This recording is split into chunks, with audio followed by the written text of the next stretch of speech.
Hello and welcome back to sports circle. आज बात करते हैं दिन की सबसे बेस्ट न्यूज़ के साथ। इंडिया एशियन चैंपियंस ट्रॉफी के फाइनल में पहुंच गई है। हमने जापान को हराया 5-0 सेमीफाइनल में।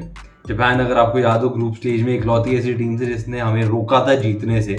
ड्रॉ हुआ था हमारा उनके साथ। इस बार हमने अच्छे से तबीयत से बदला लिया उनका, एंड लिटरली अभी तक के इस पूरे टूर्नामेंट में एंड इनफैक्ट पिछले कुछ महीनों की सबसे डोमिनेंट परफॉर्मेंस थी ये। अटैक में great, penalty corners great, passing great, defence brilliant, and again हमारे जो गोल कीपिंग लेजेंड है पी श्रीजेश भाई साहब, हमारे ग्रेट वॉल ऑफ इंडिया, उनका 300th गेम था आज। एंड इससे बढ़िया 300 गेम नहीं हो सकता। अपने होम ग्राउंड पे 5-0 जापान को अच्छे से तबीयत से हराया। बहुत ज़्यादा उनको चैलेंज भी नहीं हुए, बहुत सारे उनको अटेम्प्ट भी नहीं फेस करने पड़े, तो दैट वाज ग्रेट। ओवरऑल मज़ा आया देखने में। बाकी जो दिन के रिजल्ट थे उन पे अगर नज़र डालें तो दूसरा जो सेमीफाइनल था उसमें मलेशिया पूरा टूर्नामेंट बहुत अच्छा खेली है बाय द वे। मलेशिया ने साउथ कोरिया को हराया 6-2, and south Korea defending champions हैं अभी।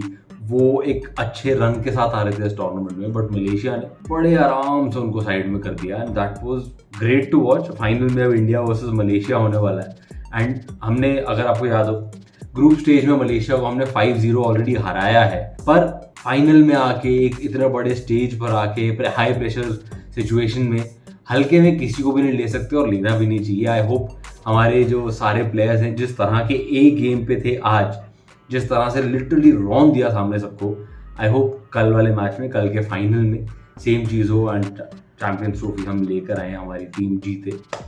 ये तो हो गई हॉकी की गुड न्यूज़। अब आते हैं थोड़ी सी जो कंट्रोवर्सी आ रही, थोड़ा सा जो खराब एक टेस्ट निकल कर आ रहा है हॉकी में से, विमेंस हॉकी में से स्पेसिफिकली। रानी रामपाल, जो एक ऑलमोस्ट कंटेम्प्रेरी लेजेंड की तरह गिना जाना चाहिए उनको, वो हमारी विमेंस हॉकी टीम की कैप्टन थी जब women's hockey team 4th finish की थी पिछले ओलंपिक्स में। आज तक का विमेंस हॉकी का highest finish Indian women's hockey team का ओलंपिक्स में। एंड उसके अलावा पिछले काफी टाइम से ऑलमोस्ट ऐसा है कि उन्होंने बांध के रखी हुई है टीम, बट पिछले 2 साल से वो अनफॉर्चुनेटली टीम से बाहर है मोस्टली। अगेन अग्रीड, इंजरीज वगैरह काफी हुई है उनको, बट उन्होंने रिसेंटली कमबैक मारा था। नेशनल्स में उन्होंने टॉप स्कोरर थी वो नेशनल्स में सारे मैचेस में। तो उनसे कुछ बात हुई थी, एक प्रेस कॉन्फ्रेंस थी जहाँ पे उनका अनाउंसमेंट हुआ था कि हॉकी इंडिया ने उनको एक अंडर 17 गर्ल्स का प्रोग्राम रखा है एंड उनको उसका हेड बनाया, उसका कोच बनाया है। वहां पे उनसे बात करी थी कि जी क्या आप टीम में अभी नहीं है, क्या आपका ये आपने कोचिंग पोजीशन एक्सेप्ट कर लिया तो इसका मतलब क्या है कि हम समझ लें कि आप रिटायर हो रहे हैं टीम से। उसका रानी रामपाल ने एक बहुत ही स्ट्रेट फॉरवर्ड, बिल्कुल ड्राई सा रिस्पॉन्स दिया था कि नहीं जी, मैं कोई रिटायर नहीं हो रही, ना मैंने टीम से बाहर रहने की खुद से एक इच्छा प्रकट करी है। वहाँ पे आपको ये क्वेश्चन पूछना होगा जो इंडियन विमेंस हॉकी टीम के करंट कोच हैं जानिका श्रॉफमैन, और जो सिलेक्टर्स हैं उनसे, कि मुझे बाहर क्यों रखा जा रहा है डिस्पाइट नेशनल्स में टॉप स्कोरर रहने के। अब ये चीज कुछ टाइम से थोड़ी कहीं आ रही है बात की नहीं जी, जो नई कोच बनी है अभी, ओलंपिक्स के बाद ही इनको कोच बनाया गया था, उसके बाद से थोड़े से रिफ्ट की रिपोर्ट आई है टीम में, and Indian women's hockey team ने अच्छा किया है despite all of that. But ये चीज इस टाइम पे जब एक हॉकी का रिवाइवल हो रहा है and in fact women's hockey team का एक अच्छा ग्राफ, स्टेडी ग्राफ ऊपर की तरफ चल रहा है, इस टाइप की चीजें ना कहीं एक्चुअली प्रॉब्लम क्रिएट कर सकती हैं। एंड अब इतने बड़े प्लेयर को इस तरह से ट्रीट नहीं कर सकते हो। अगर तो वो इंजर्ड होती या उनके परफॉर्मेंसेस अच्छे नहीं होते, डोमेस्टिक में नहीं आप इंक्लूड कर रहे हो, फेयर। पर अगर वो डोमेस्टिक में परफॉर्म करनी है कमबैक करके, तो आप उनको बाहर किस बेसिस पर रख रहे हो, ये थोड़ा सा एक गलत है।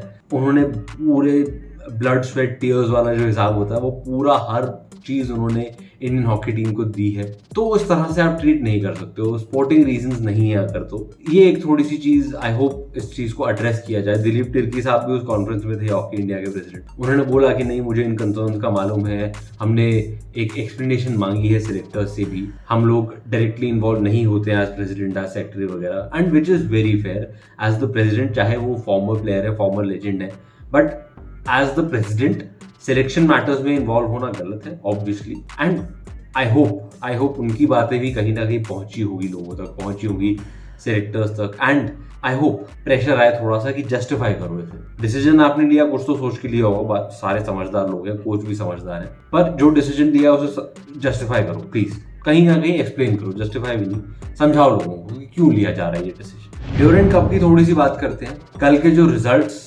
थे उसमें एक तो मेजर रिजल्ट था आपका, चेन्नईयन एफसी ने हैदराबाद एफसी को 3-1 हराया। उसके अलावा पंजाब एफसी और बांग्लादेश आर्मी का मैच तो 0-0 काफी डल सा ड्रॉ था। आज वाले रिजल्ट्स में ओडिशा एफसी ने राजस्थान एफसी को हराया 2-1, और उसके अलावा फिर मोहम्मदन स्पोर्टिंग उन्होंने हराया इंडियन नेवी की टीम को 2-1। ओवरऑल सही जा रहा है, ओडिशा एफसी के रिजर्व्स खेल रहे हैं, उनको अच्छा प्रैक्टिस टाइम मिल रहा है, और भी बाकी टीम्स का धीरे धीरे करके जो एक प्री सीजन टूर्नामेंट इसे ऑलमोस्ट ये बन गया है।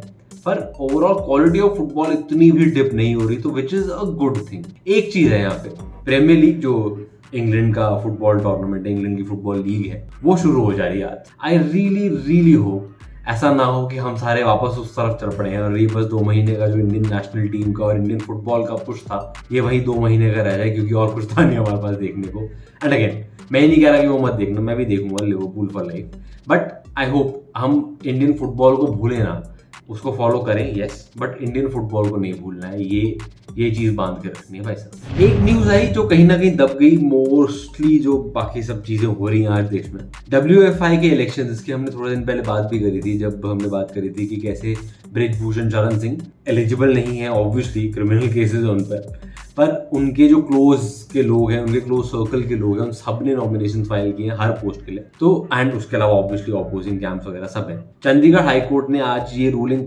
करी है कि WFI इलेक्शंस को स्टे करा जाए अभी के लिए। अभी डेट नहीं अनाउंस हुई है आगे कब होंगे इलेक्शंस, तो ये एक थोड़ा सा कंसर्निंग चीज रहेगी इंडियन रेसलिंग फ्रेटर्निटी के लिए, इंडियन रेसलिंग फैंस के लिए, क्योंकि अगर ये ज्यादा लंबा खिंचता गया और इलेक्शंस टाइम पे नहीं हुए तो हम एक और स्पोर्टिंग बॉडी को इंडिया की बैन होते देखेंगे, और एक और स्पोर्टिंग बॉडी का ये देखेंगे नहीं जी इंटरनेशनल बॉडी ने बोल दिया चलो आपसे नहीं कुछ हो रहा है।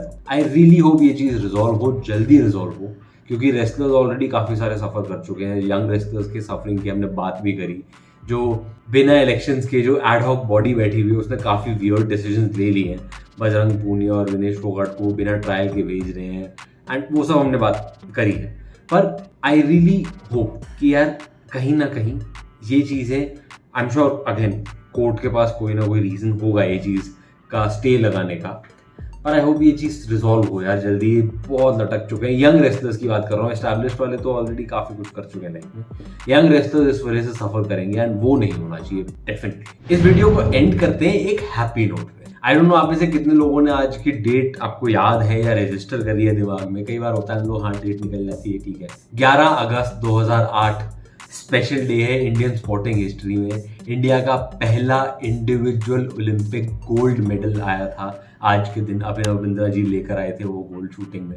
आई रिमेम्बर जब ये हो रहा था, मैं स्कूल में था उस टाइम पे, एंड ऑब्वियसली उस टाइम पे फोन वगैरह थे नहीं, स्कूल में तो अभी भी नहीं होनी चाहिए, आई होप ना हो, पर हमें हमारे स्पोर्ट्स टीचर ने बताया था कि नहीं ऐसा हुआ है, गोल्ड मेडल आया है इंडिया का। एंड उससे पहले तो लिटरली, उससे 2 ओलंपिक्स पहले तो लिटरली एक ब्रॉन्ज मेडल आ रहा था लगातार, और उससे जस्ट पहले एक सिल्वर मेडल आया था। तो एक गोल्ड मेडल आना अपने आप में बहुत बड़ी चीज थी उस टाइम पे, एंड मेरे को ढंग से याद है लिटरली भागते हुए घर पहुंचे थे जब छुट्टी हुई थी ऑब्वियसली, कि बताओ हमें न्यूज में दिखाओ, टीवी पे दिखाओ क्या हो रहा है क्या नहीं हो रहा है। इंटरनेट भी नहीं था उस टाइम पे, इमीडिएट ऐसा डायलअप वाला था, वो साला कहाँ चलता था। पर वो चीज की एक्साइटमेंट अभी तक है ऑनेस्टली स्पीकिंग। जब भी मैं ये डेट देखता हूँ ना, जब भी ये वाला वो चीज देखता हूँ, on this day India created history, Abhinav Bindra created history for India, special moment, big moment, and I hope आप लोगों के लिए भी ये स्पेशल है चीज़। नीचे कमेंट्स में बताना जरूर कि कितना आपको याद है उस टाइम का, और कितना वो एक्चुअली आज के डेट में भी मायने रखती है चीज़ हमारी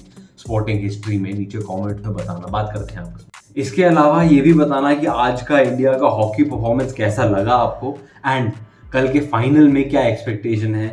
हम जीत रहे हैं फॉर श्योर, कितने अच्छे से जीतेंगे ये आप नीचे कमेंट में जरूर बताना अपनी स्कोर लाइन प्रेडिक्शन। बाकी अगर ये वीडियो अच्छा लगा तो नीचे प्लीज लाइक का बटन दबा दो, ताकि यूट्यूब महाराज हमारे ज्यादा से ज्यादा लोगों तक पहुंचा दें इस वीडियो को। एंड अगर ये कंटेंट पसंद आ रहा है, आपसे रोज मिलना पसंद आ रहा है, तो चैनल को सब्सक्राइब करना मत। मिलते हैं आपसे अगले वीडियो में।